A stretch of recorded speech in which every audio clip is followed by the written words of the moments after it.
General Bajwa से वो compromise हुए, क्या वो कौमी राज बेच रहे थे? क्या पाकिस्तान के साबिक आर्मी चीफ फॉरेन पावर्स को कौमी राज बेच रहे थे? एफआईए के प्रोसिक्यूटर ने कहा कि जनरल बाजवा कंप्रोमाइज हो गए थे। फॉरेन पावर्स वो कैसे अपना कैरियर काट के दे दो उनको। अल्लाह में जन्नत नसीब करें। आसमा जहांगीर कहा करती थी कि जिस दिन इस मुल्क में जर्नैलों की करप्शन आ गई, लोग कानों को हाथ लगाएंगे और उनको फरिश्ते नजर आएंगे सियासतदान के अंदर भी देख लेते जो आपके जर्नैल कर रहे थे। जो आसिम सलीम बाजवा जो पिज़्ज़ा कंपनियां बना रहा था उसको भी देख लेते। जो फैज़ हमीद चकवाल में फार्म हाउसेस डेवलप कर रहा था उसमें मलिक रियाज का क्या किरदार था वो भी देख लेते। उसकी भी फाइल एक बना लेते। उसको भी किसी सेफ हाउस में बुला के बिठा के पूछते थे कि भाई ये क्या बना रहे हो। जनरल बाजवा से ही पूछते थे कि भाई वो साबिर मिठू की बेटी को 1 अरब के सासे रातों रात कहाँ से ट्रांसफ़र हुए। आप ये बताइए कि जनरल कमर बाजवा की 12.7 अरब रुपये की करप्शन मुबैना जो है, क्या वो दिफाई राज है? क्या जर्नैलों की करप्शन को एफआईए के बकौल तहफ़्फ़ुज़ हासिल हो गया दिफाई राजों की मद में? सर किसी सवाल का जवाब देना चाहेंगे?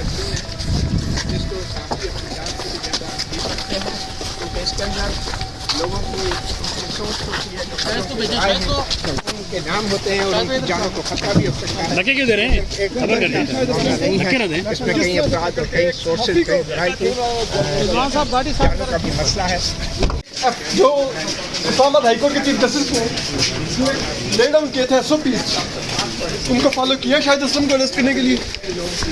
क्या कोई समन जारी किया था आपने शाहिद असलम को? शाहिद असलम को कोई समन जारी किया एफआईए ने? इस्लामाबाद हाई कोर्ट के एसओपीज के मुताबिक सर क्या अमल दरामद किया गया? क्या अभी तक जनरल कमर बाजवा को बुला के उनका बयान रिकॉर्ड किया गया?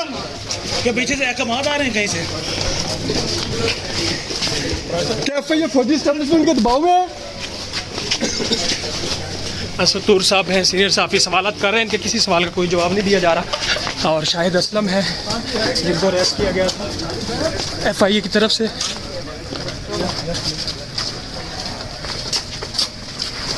क्या पीएफजीटी से रब्ता किया गया सहाफ़ी को गिरफ्तार करने के लिए? कहीं से दबाव है?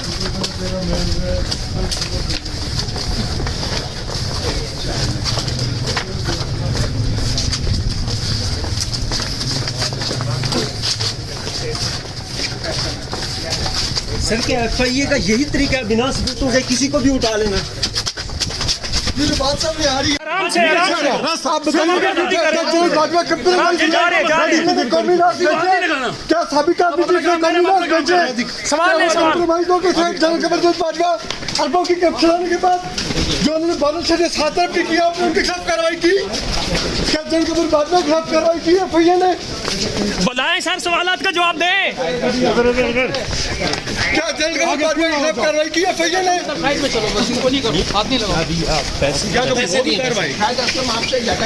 असतूर का सवाल का जवाब दे भाई। एफआईए के प्रोसिक्यूटर ने कहा कि जनरल बाजवा कंप्रोमाइज हो गए थे। फॉरेन पावर्स वो कैसे अपना कैरियर काट के दे दो उनको। मेरा तो सारा करियर ही उन पासवर्ड में है, मैं वो दे दूँ उनको, कभी भी नहीं होगा।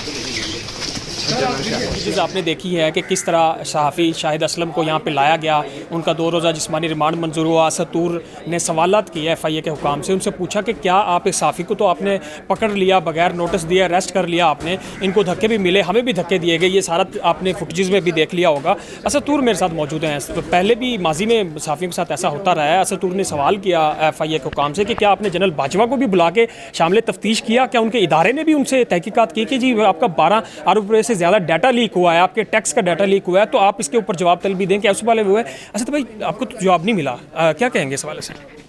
देखें, वो जवाब बेशक ना दें, हम सहाफ़ी, हमारा तो काम है सवाल उठाना। और जब आपने इतना बड़ा एक केस है, एक पाकिस्तान के एक साबिक आर्मी चीफ़ हैं और उनके दौरान सर्विस 12.7 अरब रुपए के असासे सामने आ गए। और आप ये देखिए कि हमारी फ़ौज का बड़ा ये दावा रहा है कि हमारा अपना इंटरनल अकाउंटेबिलिटी का बड़ा स्ट्रॉन्ग मैकेनिज़्म है, तो हम इसलिए हमें नैब और दीगर इदारों के आप उनके ऑर्बिट में मत दें, हम अपनी अकाउंटेबिलिटी खुद करते हैं। तो कहाँ पर की अकाउंटेबिलिटी? वो जो आपको पता है इनके पीटीआई के वर्कर हैं जो इमरान रियाज खान वगैरह मुबैना सहाफ़ी हैं, और फौजी इस्टेब्लिशमेंट के टाउट रहे हैं एक अरसे तक, ठीक है। वो खुद ऑन रिकॉर्ड कहते हैं कि हमें फौजी एजेंसियां सेफ हाउसेज में बुला के फाइलें दिखाती थी पॉलिटिशियंस की, वो मुबैना फाइलें कि जी इसने इतने करप्शन की हुई है, इसने ये किया हुआ है, इसने वो किया हुआ है। तो जब आप सियासतदानों की फाइलें बनाते रहे हैं तो घर के अंदर भी देख लेते जो आपके जर्नैल कर रहे थे, जो आसिम सलीम बाजवा जो पिज़्ज़ा कंपनियां बना रहा था उसको भी देख लेते, जो फैज़ हमीद चकवाल में फार्म हाउसेस डेवलप कर रहा था उसमें मलिक रियाज का क्या किरदार था वो भी देख लेते, उसकी भी फाइल एक बना लेते, उसको भी किसी सेफ हाउस में बुला के बिठा के पूछते थे कि भाई ये क्या बना रहे हो। जनरल बाजवा से ही पूछते थे कि भाई वो साबिर मिठू की बेटी को 1 अरब के सासे रातों रात कहाँ से ट्रांसफ़र हुए, पूछ लेते ना भाई क्या जा रहा था। आपका तो बड़ा क्लेम है ना कि आपका अकाउंटेबिलिटी का बड़ा स्ट्रॉन्ग मैकेनिज्म है, तो उसी के ऊपर मैं पूछ रहा था कि भाई आप कह रहे हैं कि ये इन्होंने डाटा लीक किया है, तो ये कोई दिफाई राज तो नहीं है, को हमारे F-16 या हमारे एटम बमों के या हमारे जिसे कहते हैं फ़ौज की फॉर्मेशनों के राज तो नहीं गए, या हमारी फ़ौज कौन सी टेक्निक्स यूज़ करती है बॉर्डर पे दिफा के लिए वो तो नहीं गई।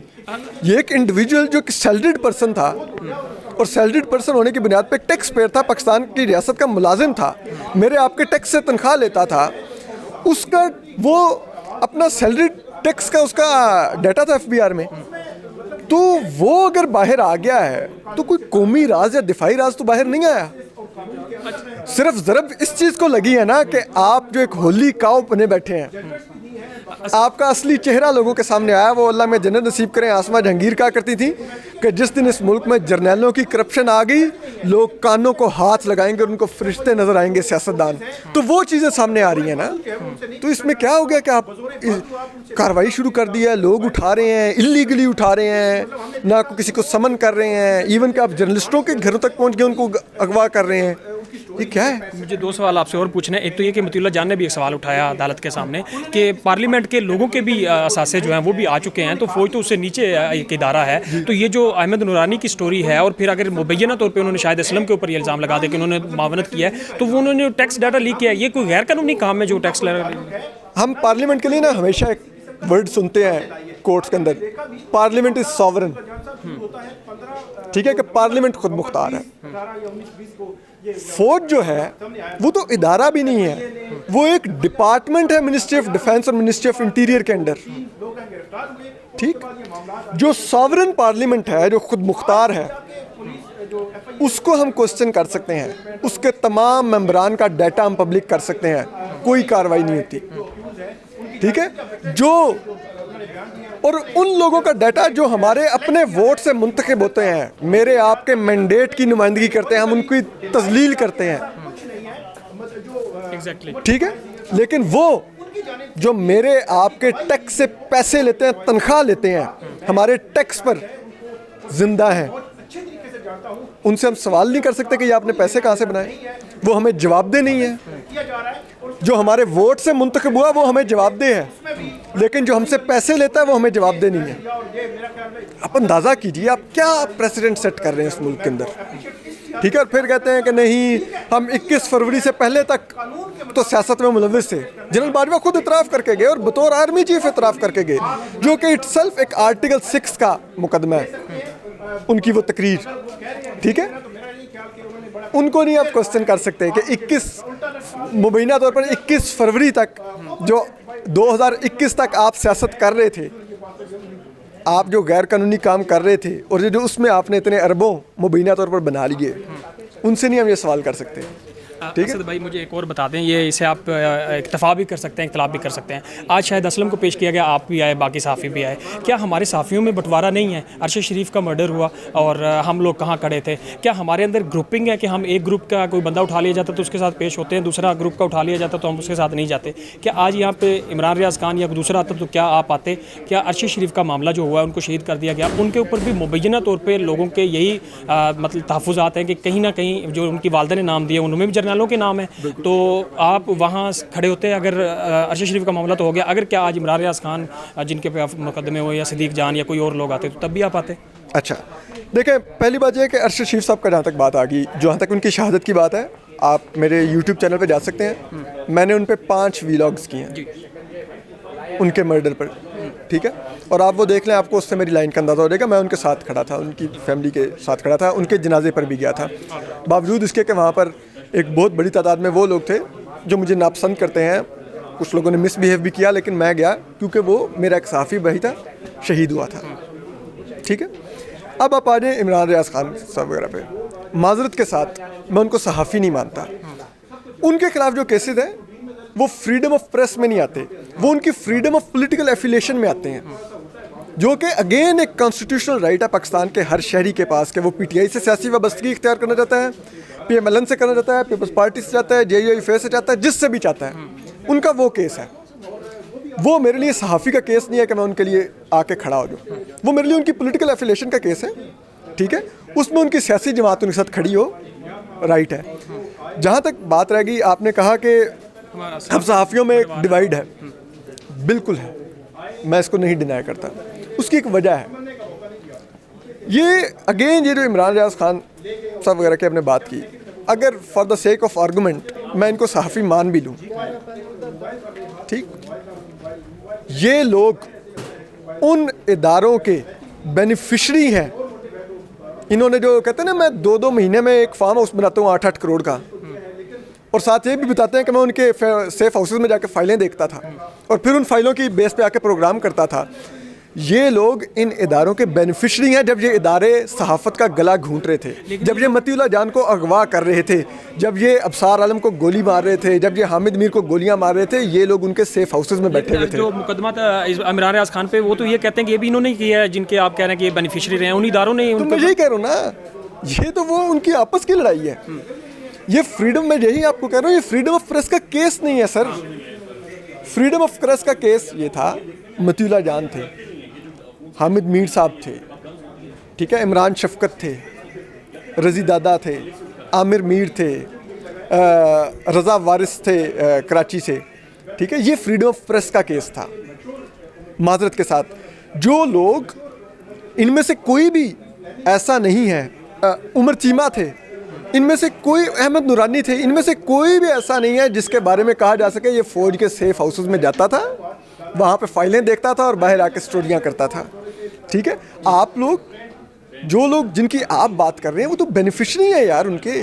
वो तो, अब मसला ये है कि जब आपने उनके लिए काम किया हो ना, तो वो आपको आंखें नहीं दिखाने देते। और अभी भी माजरत के साथ, लास्ट बट नॉट लीस्ट, मुकदमे दर्ज हुए, ठीक है, गिरफ्तारियों के वक्त भी वीडियोस बन रही थी, ठीक है, वो बाहर पुलिस आ गई है, ये हो गया, वो हो गया, ठीक है, हिरासत में रहे, चंद दिनों में ज़मानत होगी।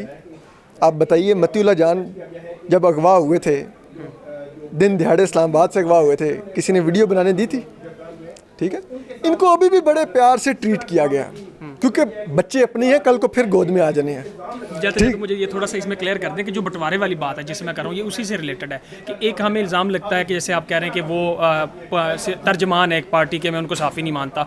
इस तरह एक ग्रुप है, वो कहता है कि ये जो है पार्टियों के तर्जमान है, जैसे कुछ साफ़ियों जैसे आसमा जहांगीर, हामिद मीर, सलीम साहब, इन पर इल्ज़ाम लगता है ये नून लीग के तर्जमान है, इनका ये है, ठीक है, आपके ऊपर भी लगता है, ठीक है, और उनको कहते हैं कि ये पीटीआई के तर्जमान है। क्या हमारा इस साफ़ियों के बंटवारे की वजह से इन इदारों की इतनी हिम्मत होती है कि वो साफ़ियों को उठाते हैं, कभी किसको उनको उठा लिया जाता है, कभी उनको, ये ग्रुपिंग ख़त्म हो जाएगी? मुझे इसका थोड़ा सा बताएं। देखें, पहली बात जहाँ तक आएगी ना कि ये लगता है कि जी ये उनके तर्जमान है या ये उनके तर्जमान है, मैं, ज़ाहिर बात है, मैं पीटीआई का और फौजी इस्टेब्लिशमेंट का नाक़िद हूँ, आई मस्ट एडमिट, मैं कहूँ कि नहीं हूँ।